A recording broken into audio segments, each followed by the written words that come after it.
अगर कोई अच्छी बात है और कॉपी भी हुई है तो उसमें कोई एतराज नहीं हमको, पर माननीय अशोक गहलोत जी ने कहा जरूर, किया नहीं।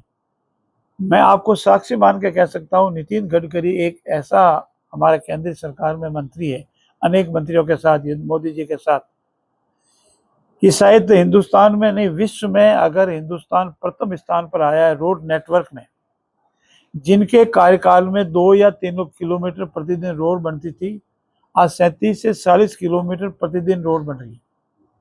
चाहे मेगा हाईवे हो, भारतमाला हो, एक्सप्रेस वे हो। अब आप कल्पना कीजिए, हमारे यहाँ के, चूंकि आप साक्षी हो सकते हैं, भारतमाला से दक्षिण से निकल करके ठेठ पूर्व तक जाता है, पूर्व से निकल के दक्षिण तक जाता है। हमारी जो रोड नेटवर्क आदरणीय नितिन गडकरी जी के कार्यकाल में जो हुआ, ऐसे ऐतिहासिक कार्य कभी नहीं हुए हैं। भविष्य में तो मैं नहीं कह सकता, इससे बढ़िया हो सकते हैं, लेकिन पास्ट में आज दिन तक कांग्रेस ने कोई काम नहीं किया। आप कल्पना कर सकते हैं बर से जोधपुर सीसी रोड, आप कल्पना कर सकते हैं जोधपुर से नागौर सीसी रोड, आप कल्पना कर सकते हैं जैसलमेर वाली रोड। तो ये जो नेटवर्क, उनका जो ये मानना है कि बार बार रोड बनाने से आर्थिक नुकसान होता है, एक बार बनाने से 30 और 40 साल का समय बीता, इसीलिए उन्होंने सीसी रोडों का कंसेप्ट तैयार किया। ऐसी स्थिति में मैं धन्यवाद दूंगा, कोई केंद्रीय मंत्री स्वयं मौके पर आकर के रोड का निरीक्षण करे। इससे पता लगता है कि उनके मन में कितना दर्द है कि मेरा जो हिंदुस्तान का पैसा लगता है वो वाकई जनता के उपयोग में आना चाहिए, रोड की उपयुक्ता होनी चाहिए, क्वालिटी होनी चाहिए, और क्वालिटी के लिए वो जाने जाते हैं।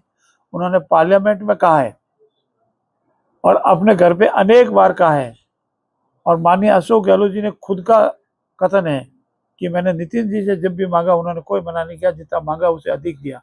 पार्लियामेंट में उन्होंने खड़े होकर स्टेटमेंट दिया है, आप सब माननीय सदस्य मांग लें, आप मांगते मांगते थक जाएंगे, मैं देता नहीं थकूंगा। इसलिए मैं आभार व्यक्त करता हूँ आदरणीय नितिन जी का, जो हिंदुस्तान में रोड नेटवर्क उससे सबसे ज्यादा फायदा मिला है वो राजस्थान को मिला। और राजनीति हो रही है, करवाई जा रही है, तुष्टीकरण की प्रकाष्ठा हो रही है। एक प्रतिबंधित क्षेत्र है, उस प्रतिबंधित क्षेत्र में हिंदुस्तान की सुरक्षा व्यवस्था को लेकर के, आंतरिक सुरक्षा को लेकर, बाहरी सुरक्षा को लेकर के कोई किसी तरह का कंस्ट्रक्शन नहीं हो सकता।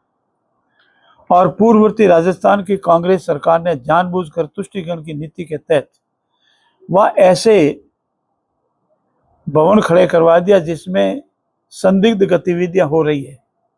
और हम सब देशवासी हैं, हम सब भारतवासी हैं, हम सब का धर्म और कर्तव्य बनता है कि सीमा से लगती प्रतिबंधित क्षेत्र में ऐसी गतिविधियां नहीं हो। और इस संबंध में जो भी बयानबाजी हो रही है वो तुष्टीकरण की प्रकाष्ठा है और हिंदुस्तान के साथ विश्वासघात है। जनप्रतिनिधि किस तरह की संदिग्ध गतिविधियां वहां हो रही है, कोई कार्रवाई हुई है संदिग्ध गतिविधियों को लेकर अब तक? क्योंकि सरकार बीजेपी की है, अगर संदिग्ध गतिविधियां होती तो कार्रवाई भी होनी चाहिए। मित्र, संदिग्ध गतिविधियों की कार्रवाई मीडिया के सामने नहीं दी जाती, आंतरिक सुरक्षा और बाहरी सुरक्षा का मामला है। इसीलिए जो गतिविधियां होती है वो सब होती है, इसके लिए आपको ध्यान हो। माननीय केंद्रीय गृह मंत्री जी को यहाँ आकर के बीकानेर में मीटिंग लेने पड़ी, जब आप समझ सकते हैं इसकी गंभीरता कितनी अधिक है। क्या हम हमारे भारतीय सुरक्षा के संबंध में भी ऐसे प्रश्न करेंगे कि वो क्या सत्य गतिविधियां हैं, वो बयान नहीं की जा सकती, गंभीर है। ऐसी स्थिति में मेरा ये मानना है कि प्रतिबंधित क्षेत्र में किसी तरह का कोई भी अवैध निर्माण नहीं हो सकता, और अवैध निर्माण करेगा तो वो नियमानुसार उस पर कार्रवाई होगी। कई जनप्रतिनिधि उनके समर्थन में वो तुष्टीकरण के तहत जितने भी जनप्रतिनिधि है वो एक राजनीतिक विचारधारा रखने वाले लोग हैं और कोई नहीं है। और कोई सच्चा भारतीय नागरिक इस संबंध में ऐसी बात नहीं करेगा, मुझे पूर्ण विश्वास है। हम सभी मिलकर के हिंदुस्तान की सुरक्षा को पहले माने और बाकी बातें बात। सबसे पहले तो मैं फिर आपको दुरुस्त करूं, सरकार चुनाव कराने को हमेशा तत्पर और तैयार थी और आज भी है। चुनाव कराने का काम सरकार का नहीं है, चुनाव कराने का काम चुनाव आयोग का है। सरकार के निमित्त, सरकार के हिस्से जो कार्य था, वोटर लिस्ट बनाना, डिलिमिटेशन करना, ये अन्य कार्य। और जिस दिन भी चुनाव आयोग ये कहिए कि हमें ये व्यवस्था और उपलब्ध कराई जावे, उस दिन सरकार व्यवस्था उपलब्ध करवा देगी। चुनाव कब करवाना या नहीं करवाना ये चुनाव आयोग का काम है। मुझे पूर्ण विश्वास है कि जल्दी चुनाव आयोग चुनाव करवाएंगे।